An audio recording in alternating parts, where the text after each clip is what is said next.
Today on the Topping Show, Trump is arrested in Georgia. Trump's mugshot is his first tweet in 2 years and goes viral. Trump's support group leader is thrown in jail without bail. Bud Light beer for breakfast YouTube commercial flops. Anheuser Busch tweet sleeping on the job. That's get rich ratio to about 18 seconds. And Bud Light 13 days to go tweet, it fails also, and also blocks me, incidentally enough. Bank of America bans Christian charity for their faith. Jordan Peterson is persecuted and has to undergo reeducation training. Mercedes-AMG CEO says V8 is not returning. Subway is sold to Dunkin Donuts investor.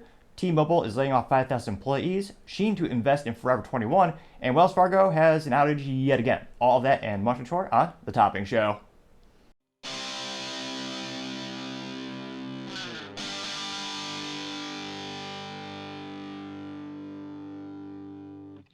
Thank you everyone for taking the time to tune in today. Today's episode of Topping Show is sponsored by Topping Technologies. Topping Technologies is an IT value-added reseller and services company with a special proficiency in IT security. Heck, I see their founder released twice a day. Guys say he's quite handsome and brilliant. He's me, that's the joke. If you're an IT leader or business owner, need a little assistance, you can reach the team at sales@toppingtechnologies.com. Also, for the month of August, we're giving away a free flamethrower with every August purchase. And yes, you can attach it to an AR-15. Click the description for more details. Now, going on to the business part of the podcast, you have sad news. You have the Mercedes-AMG CEO saying the V8 will not return. Now, they recently neutered their luxury vehicle by going from the iconic twin-turbo V8 to an inline-4 and a six-cylinder hybrid for the AMG, which is supposed to be the pinnacle of Mercedes luxury. AMG, long history of hand-built, great German luxury engines. And no, apparently they will not be returning the V8 twin turbo to the AMG C63 and E63. This is according to the Mercedes-AMG CEO Michael Schebe, who certainly must certainly be dead inside, I can only assume. This is an interview he had with the company or an outlet by the name of The Drive at Monterey Car Week, and he said that he can, quote, definitely deny, unquote, that the Mercedes-AMG would bring back the V8 power back to high-performance C-Class and E-Class vehicles. And that means the C63 will keep on having those bastardized engines. Now, it's one of those issues where there's nothing wrong with an inline cylinder. There's nothing inherently wrong with a four-banger, also known as an inline-4 engine, internal combustion engine. Heck, I love my Honda Civic Si. It actually comes with a stick shift, as all cars should. Unfortunately, Mercedes long since sold their soul to be mostly boring, having automatic transmission decades ago. But it's all about start to finish. What's the heritage of the brand? The heritage of the Mercedes brand, the AMG brand, for decades was large, big, hand-built engines, lots of power, and you're going from that all the way down to an engine you'd find on a Honda Civic, which I know they do some special things, so it's got more horsepower. But if your intent is to buy a luxury brand like a Mercedes-AMG, what would you rather get? Would you rather just get the used one that has the V8? Or are you going to get a new one that has an inline-4 or a hybrid V6? That is beyond ridiculous. Now, I have a semblance of hope, a sliver, small glimmer of hope. Now, my hope is the CEO is lying and he's worried about the Osborne effect. Now, the Osborne effect is a fascinating social phenomenon where it's actually derived because of a business by the name of Osborne Computing to be exact. Now, way back in the day, Osborne Computing, they came out with a computer. And they had this computer, just came out. Now, at the time, it was revolutionary. Now, it's kind of comical because it was the size of a briefcase. But it was one of the first portable computers. And they said, hey, here's a new computer. It hit the market for, I believe, a couple weeks. And as soon as it hit the market so people could buy it, they released a commercial saying, hey, right around the corner, we're gonna unveil a new one that has like twice the speed, twice the memory. And it's going to be the same price or something like that.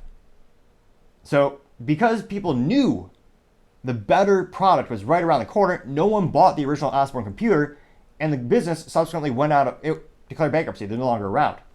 And to this day, it's known as the Osborne effect. Now, perhaps the CEO of Mercedes-AMG, he's saying this because if he were to come out and say, oh yeah, we're going to bring back the V8, no one is going to buy the current vehicles that are on the lot. Except maybe the 2 or 3 environmentalists who want to buy a Mercedes. Like, I don't know who the core market is or who's the core customer for this vehicle. I can't help but think maybe they don't exist, or there's 18 of them in the United States who probably already bought them by now. But perhaps he's saying this because he knows they would tank sales if he were to say the V8 is right around the corner. Now, Mercedes has gone back and forth. I believe I forgot what we call it, this pejoratively known as the G-Wagon, their luxury SUV, which used to be a military vehicle, similar to the Hummer history. But I believe for a brief time they said it was, for the longest time it was a V8, and then one year they announced it was going to go to a smaller engine. Everyone bought the V8. The new one came out, no one bought it. Then they, backtracked and went back to the V8 because the consumer is right. So it'll be interesting to see. I hope he's lying, because there's something just pathetic about a Mercedes inline-four engine for an AMG, which is supposed to be pinnacle, handmade, German engineering. And now, I know they put more horsepower, it's got more bells and whistles, but my Honda Civic has an inline-four. So, and it has, I would actually argue it's also superior because it's got 3 pedals, also known as manual transmission. Infinitely more fun to drive, but that's just my 3 cents. It used to be 2 cents, but 40-year hyperinflation got charged 3. Although it is still free to click that subscribe button, try and get to 3,000 subscribers by the end of August. I really appreciate your assistance. Now, other interesting business news, you have Subway sold to Dunkin Donuts owner. Now, perhaps this actually makes a lot of sense when you think about it. Both companies make sugar bread. I say that partially as a joke, but there's so much sugar in Subway bread. In other countries, I believe also in Ireland, they were sued in court successfully. They can't call it bread. They have to call it confectionery bread or a pastry, because there's so much sugar in that crap that other countries consider it a dessert item, which kind of tells you the nutrition facts of that bread in the United States. Although the marketing used to be pretty good, people thought it was healthy. They've subsequently gone down in popularity, but it looks like they're being sold to that parent company. Maybe they'll get a bulk deal where they're buying their copious amounts of corn syrup, or maybe hopefully they get some real cane sugar. But I digress. It looks like the company was sold to the investment firm by the name of Rourke Capital, and they're a private equity group that owns a wide array of restaurants, including Dunkin Donuts. Well, they rebranded it, now it's just Dunkin, which perhaps, not that great of a marketing in my opinion, just because the old name was good and everyone knew it. I guess they thought people were lazy, so they just shortened it perhaps. But it looks like they also own a couple of restaurants, including Sonic and Carvel. I mean, it's a little disappointing because Subway, it really didn't advertise this fact, but it was family owned. It started back in 1965 over in Bridgeport, Connecticut by Fred Dulce and Peter Buck. Tries to say individual owned, not family owned. But it's fascinating. They say it's going to open up tens of thousands of new locations, but globally, I just don't see that happening. They're buying a dying brand. So they're investing in a company that's been going downhill precipitously the past couple of years. There was a peak, I believe, maybe 10 years ago, when you could not throw a brick out of a window without hitting a Subway, as well as another Subway. There were so many of them because it was so successful. You could print money, basically, by opening up a restaurant. Now, it's one of the worst restaurants when you look at how much they make. So the last survey came out where they talked about how Chick-fil-A was one of the most successful restaurants because per store they're making, I believe, $7 to $8 million per year. Contrast, I think that's revenue, not profit. Contrast that to Subway. Their average store income, again, this is revenue, not profit, is $500,000, which is nothing for a restaurant store franchise. If you take into account they have to pay for heating, cooling, internet, electricity, you have the cost of materials in terms of the actual Subway sandwich, all that sugar, a couple vegetables, you have to pay the employees, their salaries, or their hourly wages. All that adds up, so they're not actually making a lot of profit per store, which is why they were actually previously saying, we want less individual owners, more businesses or companies that specifically own 10, 20, 30 Subway stores so they can make a profit, because in the aggregate, if you have a little bit of profit per store, it adds up. So they've been going downhill. Jersey Mike's is doing much better with their marketing. They hired Danny DeVito, and they got their fresh sliced deli. Subway's playing catch up. They only just now bought, I believe, the fresh deli meat slicers. For years, they just had it pre-sliced, which, again, I'm not a nutrition expert. I don't know if there's anything different in terms of the health benefits of pre-sliced versus sliced, but the consumer perception is that sliced is much more fresh, and some people, I'm sure, will argue to the red in the face that it's fresher and it tastes better. Whether it's true or not, it doesn't matter. It's the point of what's the customer perception. So only Subway just now, I believe 2 months ago, they said, we're going to buy some of the slicers to the stores. So they're very much playing catch up. A lot of the stores are old, worn down. And again, they had over-market saturation, similar to GameStop. So if anything, I think they're going to decrease the number of stores overall. Maybe have to, I don't know if they have to buy people out of their contracts, their franchise agreements to shut them down. But it'll be interesting to see if they could turn it around.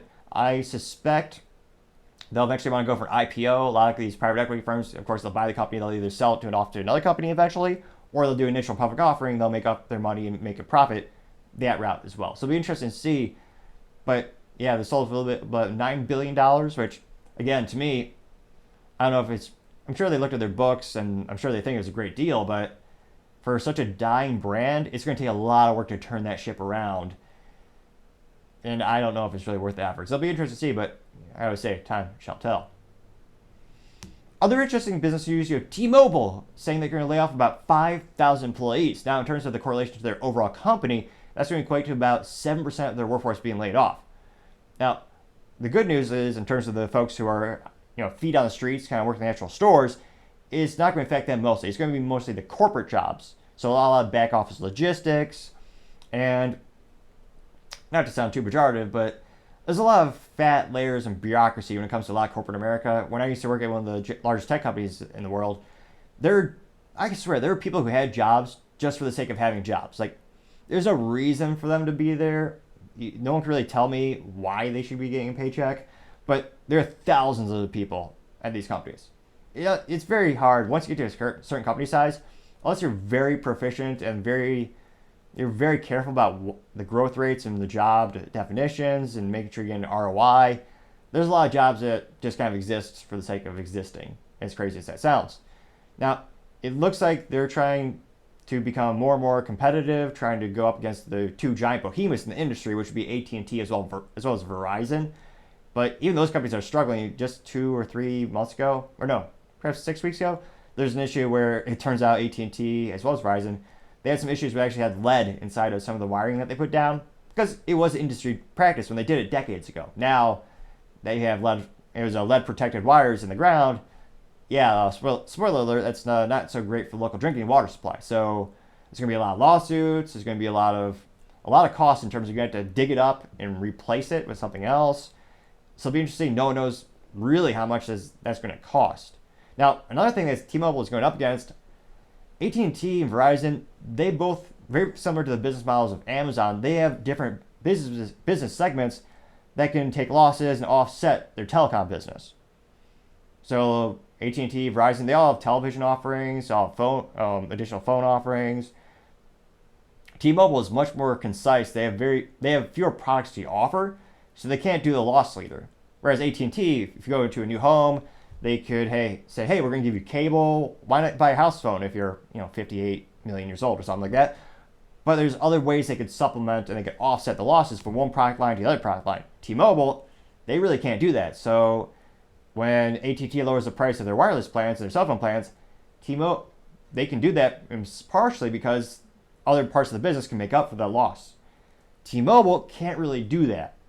So it'll be interesting to see. They're trying to get more competitive. They're trying to get more market share. And in doing so, they're trying to cut their costs so they can decrease the cost to the end user and the consumer. But will it be enough to actually attract new customers? It's one of those things where a lot of people, it's a very sticky business in terms of sticky being a business term where once you stick with a product or a service, more often than not, the person will stay there. It's very similar to banking. It's more rare for people to actually move to a different bank once they've established a relationship with one already. So it'll be interesting to see, is this enough for T-Mobile to decrease their costs so they compete more with the big boys?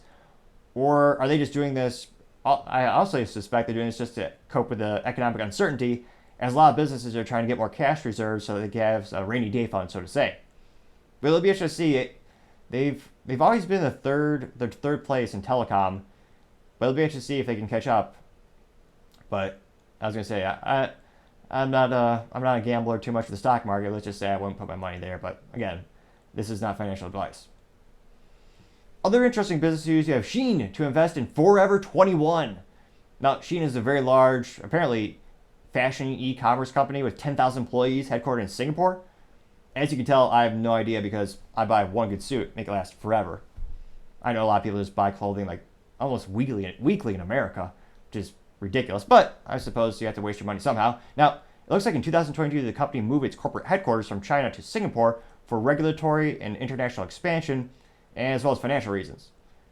So they're also trying to keep up the supply chain, the warehouses in China, because, spoiler alert, a lot of clothes is made there because it's pretty darn good for business. The United States, there's a lot of rules, a lot of regulations, a lot of anti-competitive things. So especially fashion, more often than not, it's made in other countries. So it'll be interesting to see. So Shein invested enough capital so that they own now 1/3 of Forever 21, which is perhaps one of the few businesses keeping malls alive in the United States. I think the last time I went there was one of the stores you go to like in middle school if you're lucky and get like Forever 21. No, I'm thinking of Aeropostale. Forever 21. I think I was lucky enough to maybe go there once or twice as a kid. It's one of those things where it's a luxury. You definitely don't need anything in that store, but some people love it apparently. Now, it looks like not only will the U.S. branding clothing be available on Shein's platform, so that'll help Forever 21. So it's one of those things where Shein is a lot more popular than just a dedicated standalone website for Forever 21 because, of course, Shein has a lot more variety, similar to Amazon. So you can be able to have the product be suggested more often when you're looking at other different competitors. So that's a good advantage. But it looks like Shein could operate inside Forever 21 stores, interestingly enough, accepting returns, similar to the collaboration you had with Amazon and Kohl's, which is, interestingly enough, a good way to actually get people to go to a Kohl's store because they had that relationship where you could drop off returns for Amazon. And you walk past the aisles of clothing, and apparently some people, again, buy lots of clothing. So they go to Kohl's and go, hey, I'm returning this gift, or I'm returning something from Amazon. Why not buy an extra sports, I don't know what people buy these days, pants or sports coats at Kohl's? What do they buy? So it'll be interesting to see if this is long-term mutually beneficial agreement, or does Shein just eventually acquire all of Forever 21? Because, again, only 1/3 of a company is a pretty darn big, impressive chunk. It'll be interesting to see if they continue to increase that investment and eventually just take it over. So it'll be interesting, but I always say time shall tell. Now, going over to the culture part of the podcast, you have Jordan Peterson forced into re-education. 1984 truly is coming to life. Now, I know I tell people do not make this a drinking game because subsequently it'd be deadly. Every time I say 1984, I joke you take a drink, but you definitely don't because you die. Because unfortunately, more often than not, society is starting to represent 1984, which was supposed to be a made-up story about the dystopian future of the world. Although nowadays it seems like the world is almost worse in some ways, which is quite concerning. Now, in 1984, one of the most popular things in the book, or one of the most memorable parts of the book, is they actually torture the main character until he acquiesces to admit that 2 + 2 = 5. And they torture him until he agrees. That, in a lot of ways, represents modern society where we have many topics in the United States and abroad where if you don't agree with their lack of logic, then you're evil, you're racist, whatever pejorative term you want to use, they'll use all of them if you don't acquiesce to their group think, regardless of logic or basic, what used to be common sense. Now, Jordan Peterson is a very famous psychologist. He's written a couple of great books, and unfortunately, he's headquartered in Canada, where they don't have free speech. They pretend they do, but they don't. I always like to joke, or well, maybe not joke, but they use their facade of being nice for people. They almost to be sneaky. Also quite concerning, their dictator, President Trudeau, is most likely the son of the Cuban dictator. Yet another reason Cubans probably don't like Canadian leadership, perhaps. He has a lot of policies like Cuba, and there's a reason my family got the hell out of that country as soon as they could. Now, Jordan specifically, they're attacking him, and they're actually threatening to take away his psychology license because he had the audacity to say a few things. He said there are 2 genders.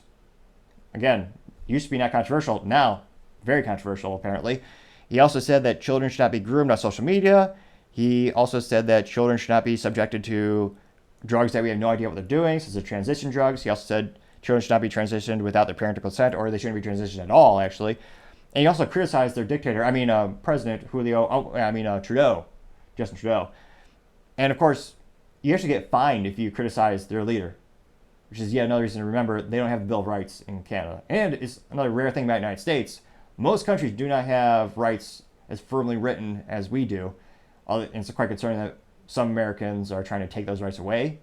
You would think they'd read a book. Well, actually, no, they probably don't read history books. Probably that's one of the reasons we have so many problems.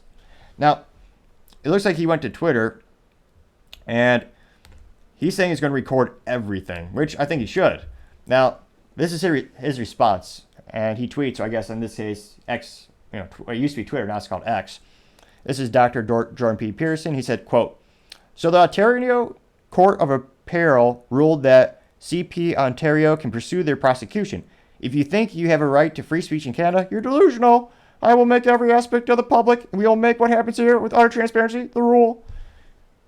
That's kind of what he sounds like, but much worse because I don't do great impressions. It says, "In keeping with transparency, what is transparency? Here's a decision. The courts are captured by woke ideologies. I knew this already, but did not fully understand its extent. It's worse than you think, Elon Musk. My tweets were criticized the transient insanity in Justin Trudeau, and that punitive reason the judges are progressive, appointed by Judge Trudeau.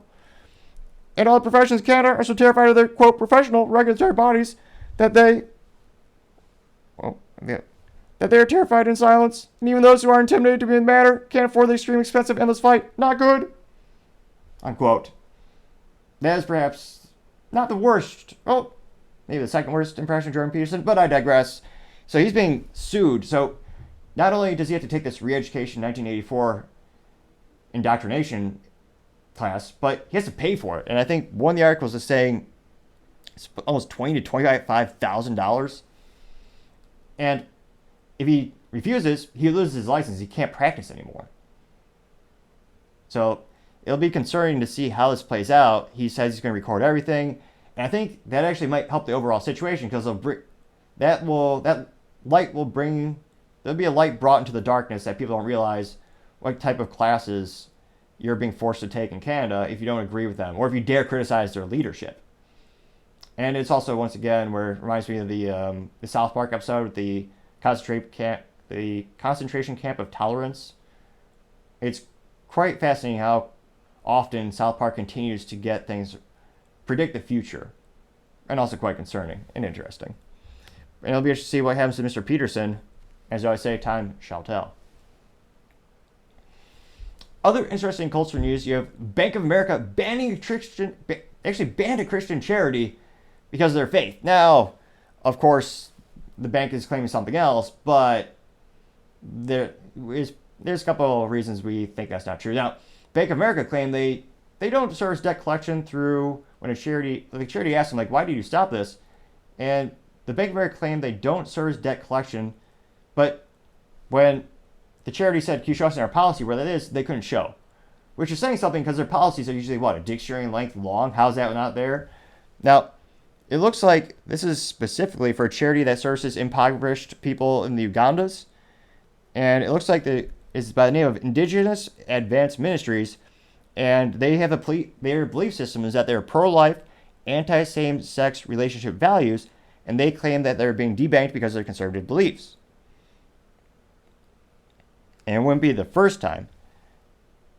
Now, it looks like the Memphis-based nonprofit, and this is thanks to dailymail.uk, it looks like they filed a complaint to Tennessee Attorney General over the concerns that the account were closed because the bank disagrees with religious values.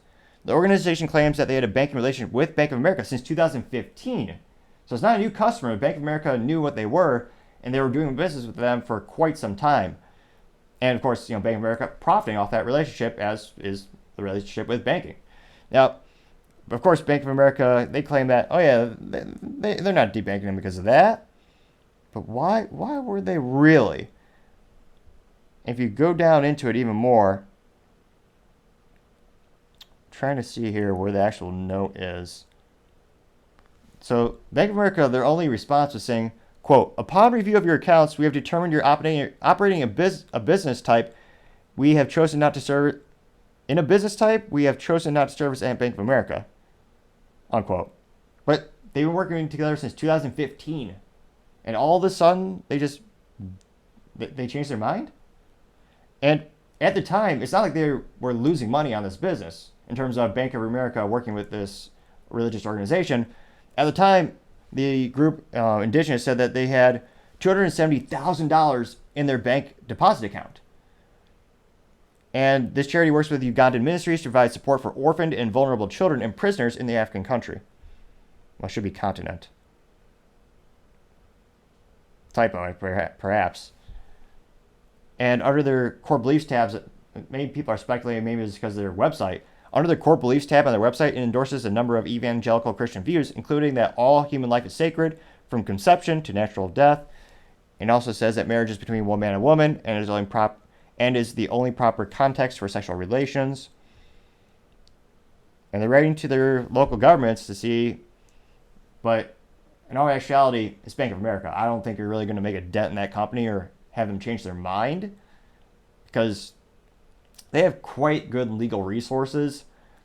And although this seems to be religious discrimination, it's going to be hard to prove it. I'm trying to think, unless there's a leaked document inside of Bank of America. But it is strange that you have a company where they have plenty of cash in the bank, so they're not closing their account because of fiscal reasons. Why are they really closing it, though? And again, they just said the policy, they couldn't show the policy that they claimed. So that's kind of my sure sign of, if your policies are the length of a dictionary and yet you're saying you canceled an account because of a policy that's not in there. First of all, that's actually, how is that even possible for something not to be in those long agreement policies?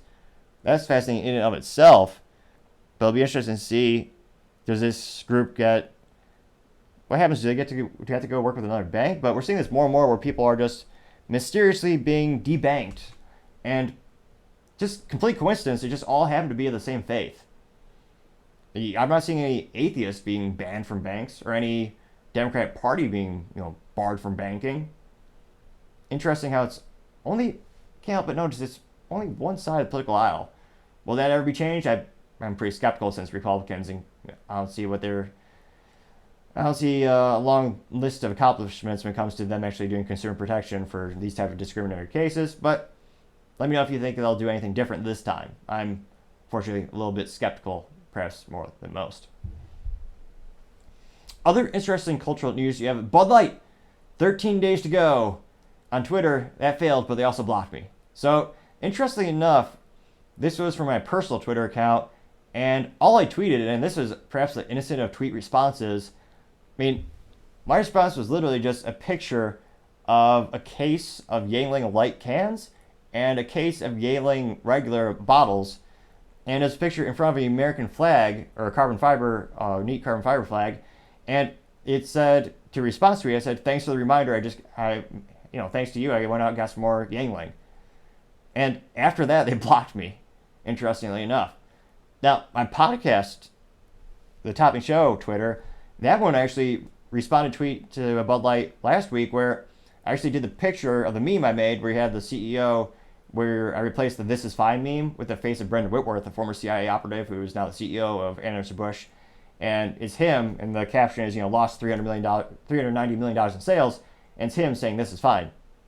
They didn't ban that account, or block that account. That was interesting enough. They blocked my individual personal account that just literally said, thanks for the reminder, I'm buying Bud Light. Or I'm not buying Bud Light, I'm buying actual Yuengling products. So interesting enough, that was the one they found more offensive, which I thought was interesting. But going back to the actual 13 days to go, it was celebrating, 13 days to go to the NFL, where you're supposed to drink copious amounts of alcohol because most of the games are so boring. Now, it looks like this boring 12-second clip of a bunch of Saints fans who, I'm sure there's some good jokes in the comments about how they drink a lot of Bud Light maybe, but all these statistics are within the first 7 hours, and the Bud Light tweet got 42,000 views and 158 likes, which is garbage. That means 0.37% of people who saw it liked it. Now, not to toot my own horn, but when I responded to saying, hey, thanks for the reminder, I'm going to go buy some Yuengling, mine got 43 views and 1 like, which is one more than 0, so it's not 0. But even that's 1 like out of 43 views, that's 2.38%. So even though I barely got any likes, my percentage is infinitely more than theirs. Now, you also had Rich Mooney, he's very popular on the Bud Light Twitter universe, where he's consistently the one putting out that poll of saying, hey, you're going to buy Bud Light or the opposite, or you're going to buy any other brand. Now, he also said, he had a picture of Yuengling, a bunch of Yuengling cans on ice, and he said, quote, football season is almost here, and he said, I'll be making mine an all-American Yuengling flight. He got 783 views and 51 likes, which is a 6.51% like ratio. And will be interested to see if they ban him. I don't think they will, probably, maybe because I can't help but notice my Bud Light videos are also the only ones my Bud Light videos and the videos about being censored, ironically enough, are the only ones on YouTube where the comment section are turned off. And it's not me doing that, it's YouTube doing that. And I know because I'll manually go in and try to turn the comments on because by default I let them all on. And it'll just default back to disable all.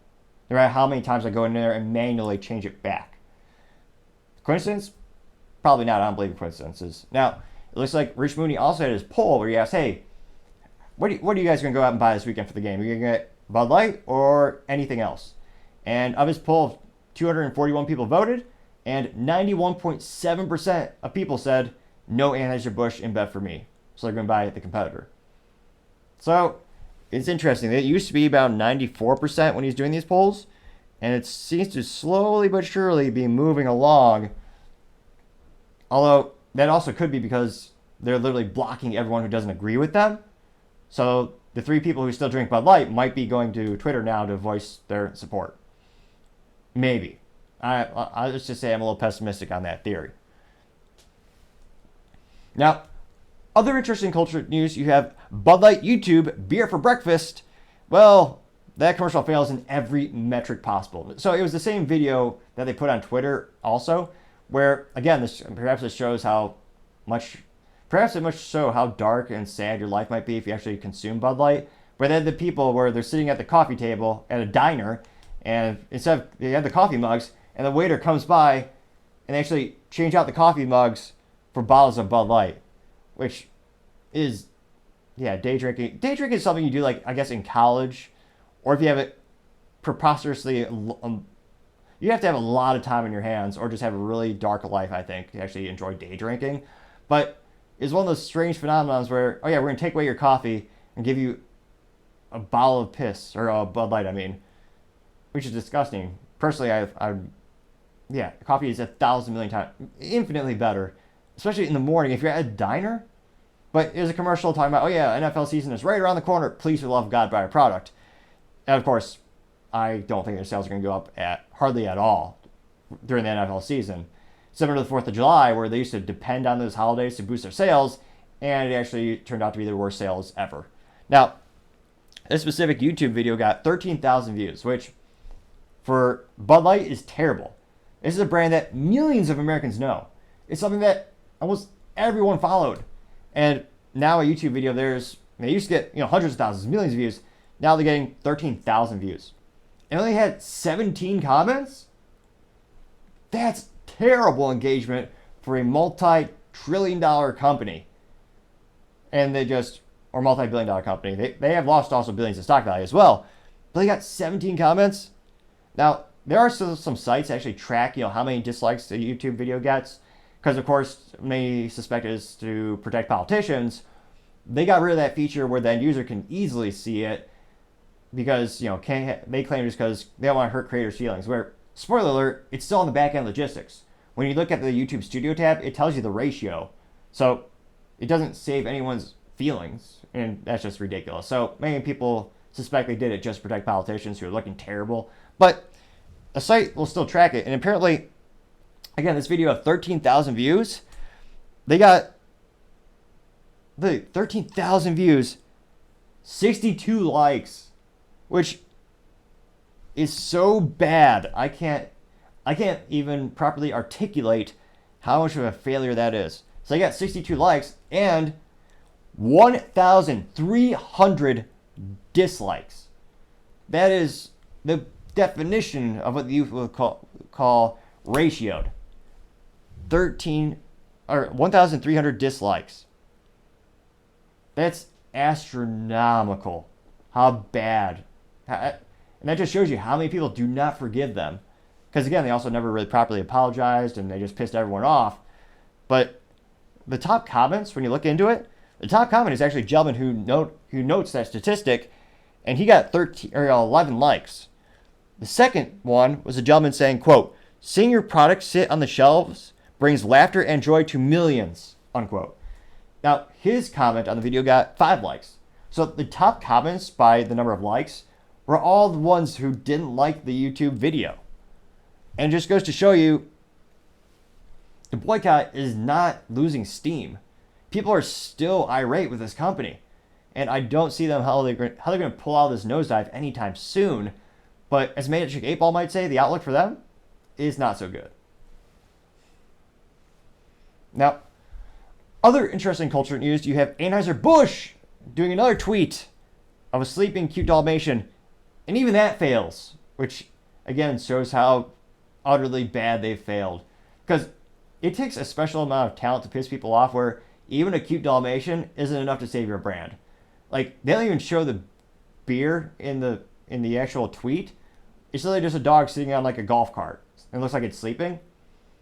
But that's how much you've alienated your customers. That's how much they've pissed off everyone. And also, it doesn't make any sense in terms of product placement because there's no product that's actually placed. So they get an F for marketing in that regard as well because they don't name the product. They don't show the product. Unless the dog's job is to guard the hops fields or the factory. Although that'd be perhaps one of the most useless jobs because who would ever steal Bud Light? I can't imagine how bad your life would have to be where you actually steal Bud Light and then drink it. I mean, that would be that. The amount of bad things to go wrong in your life to be to that point, I couldn't help but feel sorry for that soul. Now, it looks like their quote where they have this Dalmatian sitting on a golf cart. What they said on the textually was, quote, "Caught someone sleeping on the job. He's cute though, so we'll allow it," unquote. Which, again, moronic. If it was a fire station, that would be great. But again, you make debatable beer. It's kind of beer. Mostly piss water and pond water. They actually probably save a lot of money with their ingredients. They just go down to the local cesspool, just drink. Yeah, but I digress partially. Now, that tweet was a couple weeks back, and it got 44.5 thousand views. Which, again, their channel, Anheuser Busch, isn't as popular as Budweiser or Bud Light because Anheuser Busch is the parent company, and most consumers will follow the individual brands like Bud Light or Budweiser. So I understand they don't have the largest following for that specific account, but of the 44.5 thousand views, they only got 404 likes, which I couldn't even see. IT pun, 404 not found, but I digress. That like ratio is at 0.91%, also known as terrible. Now, of course, it was ratioed even more when the top comments were all pejorative to the main tweet. Now, one of the top ones with the best ratio was someone who tweeted, and they said, "What pronouns does he identify with?" Which obviously is a pun on the former brand ambassador, Dylan Mulvaney, which Anheuser-Busch, moronic, as for the business blunder of the century, hired to be a brand ambassador and gave Dylan a commemorative can for celebrating allegedly 365 days of being a woman, even though Dylan never got the surgery or took the drugs, and again is a biological man, which is a whole controversy that led to the boycott. Now, that tweet asking what are the dog's pronouns, that got 1,188 views. And it got 95 likes. 95. That gives you a ratio of 8%, which 8% is a hell of a lot better than 0.91%. Now, the other top tweet, and this is again going by the number of people who liked it, is another tweet saying, and again, you almost can't laugh at it, or I can't not laugh at this. It says, quote, "Poor dog doesn't know he works for Budweiser," unquote. That response tweet got 1,250 views and 92 likes, giving you a ratio of 7.36%. So even the parent company is getting ratioed continually on Twitter. And again, I don't see how they turn this around. The only theory I've had, and again, this isn't too original because the founder's grandson, who invented Anheuser-Busch Budweiser, he actually offered to buy back the company, and that might be the only way you can gain sales back. And again, that actually wouldn't help InBev because they would spin off the company or they'd sell it. So they would gain in terms of they could sell it for something, but they wouldn't get the upside of the increased sales. So again, there's not much of an incentive to them do that except maybe salvage the brand and get something. But I suspect the brand will never go to zero in terms of value because there are people still buying it, albeit 30% less people, but there's some people out there who apparently are okay with everything they've done. Or they just don't care and they don't mind that they're supporting that company. That's their decision, but the free market shall prevail. It'll be interesting to see how much more do sales continue to decrease. They already lost the number one beer of the month. That used to be Bud Light, specifically, for 20 years. Unprecedented success. And of course, they shot themselves in the foot brilliantly, thanks to Alyssa Heiderchild, the first female marketing manager in the alcohol industry. She bragged about it on her LinkedIn. She's not on LinkedIn anymore. But they're the best beer of the month. And then, just a couple days ago, they lost the number one beer of the year in North America, which the year isn't over. That just shows you how much they've gained in sales. They surpassed Bud Light. Because Bud Light, at the beginning of the year, you got January, February, March. Those are 3 solid months where they sold a bunch of their piss water. Then April 1st came, which was, if they should just come out and say it was a joke, because it took place on April 1st. But it was not a joke. It was I was about to say a cognitive decision. I debate how many cognitive decisions Alyssa Heiderchild has ever made in her life, or she has the ability to make that. But it is an intentional decision, nevertheless, where they chose Dylan Mulvaney to be the brand ambassador, and they've lost $20 to $28 billion in market valuation and $390 million in sales compared to the same time period last year. So they're no longer the number one beer in America of the year and the month. And it'll be interesting to see where they go from here. But they said they're going to spend a lot of money on marketing, more than they ever had before. Let's see if any of it works. Or perhaps they'll just provide free entertainment because it's so mediocre, hilarious, and just rudimentary to say the least in terms of marketing strategies. It'll be interesting to see, but I always say, time shall tell. Now, going over to the political part of the podcast, you have Trump officially arrested in Georgia. And he made bail. So it looks like they set his bond at $200,000 and he paid it. Now, Dan Bongino, another very popular commentator and former Secret Service agent as well, I believe, he actually suggested Trump should just stay in jail. Because that, in terms of moving on his political chessboard, that would have been a huge logistical nightmare for the Democrats. Because they're literally jailing the number one opponent for Joe Biden for the 2024 election. Trump, on average, you look at all these polls, he's between 30 and sometimes 50 points ahead of DeSantis in terms of the Republican nominee. So with all the data we have, and I know election year is a long way away, and a lot of things can change, but right now, all the data we have, it looks like he will be the nominee. And it looks like to jail your opponent like that, there'd be a logistical nightmare just because the Secret Service is always with Trump, no matter where he goes. And there's a certain mechanisms where they would actually shut down the whole jail except for him. It's a very bizarre situation. It's never happened before. And this is for allegedly violating the state of Georgia RICO Act. It has 6 counts of criminal conspiracy, criminal solicitation, filing false documents, false statements, and it'll be interesting. So he paid that bail, $200,000, but because he was arrested, they actually took the picture, and that broke the internet. But will it stick? The charges are mounting, but I can't help but think a lot of this is just reinvigorating the people who already support him, and the people who already hate him. It's just kind of reinvigorating and reinforcing their beliefs because they see him getting arrested. Even though, that being said, Hillary, Pence, Obama, they were never arrested for many of these same exact charges. So a lot of people would say, wait a minute, that doesn't seem fair. But a lot of people, unfortunately, don't pay attention to politics or look at both sides of the equations. So a lot of people are just getting reinforced in their beliefs. So it'll be interesting to see what this does to the poll numbers. It's helped out before, but time shall tell. Other interesting political news. After Trump was arrested, the mugshot of the century was taken. Now, when this first came out, a lot of people thought it wasn't real because it was a picture of a picture. So he had his mugshot taken where, like every good man, he did suit up. Always suit up. That's like the first rule in life. So he did look classy. He had his suit on, and his face, it was almost like a determined scowl, and it broke the internet. So Trump hasn't tweeted in about 2 years. He's actually banned on social media for no legitimate reason, I would say. But Elon Musk brought him back on. So he had the option. He could tweet. Now, he's an investor in Truth, or Truth Social, the social media website. So he does a thing where he just truths things, which is an interesting name in and of itself. It's very similar to Twitter, but for mostly his side of the political aisle, it's gaining a lot of attention. It is growing. But the mass market and the greatest number of people are still on Twitter, now X.X. And this is the first time he tweeted since January 8th, 2021, when he said he would not attend the Biden inauguration.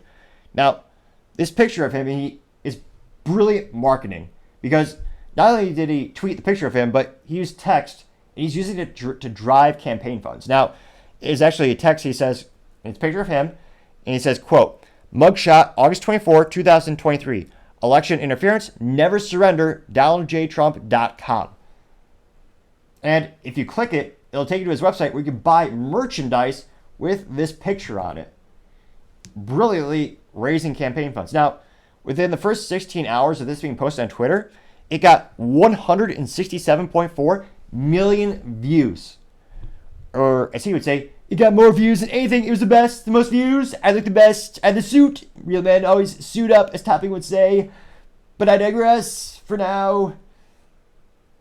Perhaps not the worst Trump impression you've heard all year. Perhaps certainly not the best. Now, it also got 1.3 million likes, which is huge. Now, a brilliant way to increase your campaign funds, so it's quite a brilliant thing to do, because a lot of the people who are already Trump fans, they identify the situation as political persecution, because many of these charges, again, similar, like the files alone, or having the files in the wrong places, that is something that Biden, Hillary, as well as Mike Pence, all these politicians have classified documents where they shouldn't. Biden had it in a garage with his little Corvette. And yet, Trump was the only one being charged. It certainly seems unfair. Now, in terms of the Georgia one, he's also being charged because they're saying, oh yeah, he's an election denier as well. Which, one of the biggest stark contrasts of hypocrisy is Stacey Abrams, still to this day, and she was a Democratic nominee, or she was a Democratic candidate trying to run in Georgia. She lost, but every single time she speaks, every time she's in front of a camera, she's always she's always adamant saying, the election, it was robbed from me. I'm the proper governor. I got that. She's not being charged in any way.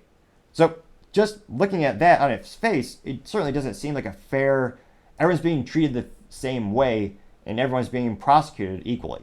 Now, interestingly enough, so you have people on the right who are applauding this. So he's brilliantly raising funds, selling merchandise with his face on it. But you also have Democrats and people on the left side of the political aisle, they're cheering this on as well, because they're using it as evidence, saying, see, he is a criminal. He was arrested.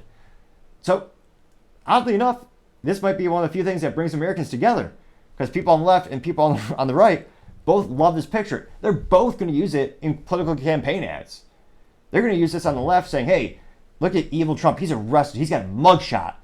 And then you have people on the right saying, see, he was arrested. Political prosecution, look at him there. And they're already comparing him to other prominent civil rights leaders who are also arrested. So it'll be interesting to see. They're both using the same picture. I guess which side makes the most persuasive argument and who has the best marketing to make this picture either look good or evil. It'll be fascinating to see from a marketing perspective. This will be one of the most prolific pictures in the next 100 years. It'll be in the history books. It's the first time this happened to the United States former president and a presidential candidate. It's also the first time, well, in the United States, the first time you've actually, one of the few times you actually had your political nemesis, you just jail them, which is one of the punchline of the reason why many people are comparing the United States to a banana republic. Not the store, the actual social phenomenon or political phenomenon. So it'll be interesting to see who raises more funds off this picture and who has the most positive response to it. And how will it change the poll numbers? It'll be interesting to see, but I always say time shall tell. Now, other interesting political news, you have the director of Black Voices for Trump held in jail without bail. Now, this specific gentleman is by the name of Harrison Floyd. He becomes the first MAGA ally to be booked behind bars in the Georgia election fraud case. Now, it looks like he's being held without bond as well. He's being charged with racketeering, conspiracy to solicit false statements, and influencing witnesses. Now, he's accused of pressuring a poll worker by the name of Ruby Freeman to confess the voter fraud crimes she didn't commit alongside a former publicist of Kanye West.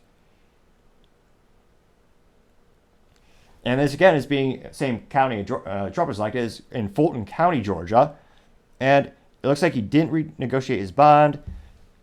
And you're also having a couple other folks. You have Trump's former chief of staff, Mark Meadows, also surrendering in Georgia, although released under a $100,000 bond.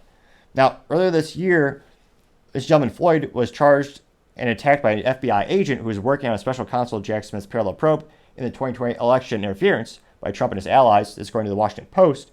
And the affidavit said Floyd body slammed an agent who arrived at his Rockville, Maryland home to subpoena him to appear before a federal grand jury in Washington, D.C. And it said, allegedly, he said, quote, "Who the F do you think you are?" unquote, as he was standing chest to chest after the agent knocked him backward with his body. Backward with his body. So it'll be interesting to see, because there's a lot of nuances when it comes to any police interaction. I don't know if this person had police gear on, if they were identifying themselves. If they're not, you're probably concerned of who is this person I don't know on the property. So it'll be interesting to see how this plays out. But it also looks like in terms of the interference, it says Freeman and her daughter Shein West gave testimony that House Collection Committee on January 6th were subject to conspiracy theory echoed by Trump and his allies, and says they were falsely accused of pulling phony mail-in ballots from suitcases. Freeman and Moss suitcases while tabulating election day at Atlanta's area. So yet another former Trump ally who's being jailed, and it looks like he's also for the intimidation. It'll be interesting to see, and again, it's hard to prove intent or someone's what someone's thinking inside. It appears as if he saw someone who he interpreted as cheating in terms of the voting process. So he allegedly attacked the person, which again, obviously, there's never any there's never justification for that type of violence in that situation. But I don't know. It'll be interesting to see how the prosecution goes. But it's fascinating to see yet another Trump ally arrested. Again, we've never seen this on the opposite side of the political aisle. Republicans are really good at sending letters, but not actually doing anything. So it'll be interesting to see as this fascinating, complex whole situation around the 2020 election comes back to light. Another interesting thing people probably ask is, why did you wait 3 years for all these filings? Sure seems like opportune timing, but who knows? As I always say, time shall tell. Now, going on to the business blunder of the day, you have Wells Fargo has outages yet again. Now, looks like this is last Friday. Customers reported system outages, having an inability to use their cards issued by the bank, as well as the payment app Zelle or the Wells Fargo app and their website. So I don't know if they had a cybersecurity or they had a cyber attack, but to have all those things happen at once. And again, your bank, you have a pretty simple job. You transact money. You're supposed to make sure your customers can reach their capital and actually make purchases. Now, it looks like Wells Fargo did acknowledge they had, quote, intermittent issues with certain transactions, unquote. And also, interestingly enough, in terms of more negative news for Wells Fargo, they had also last Friday, the U.S. Securities and Exchange Commission said Wells Fargo had agreed to pay a $35 million penalty to settle accusations that it overcharged investment clients by nearly $27 million.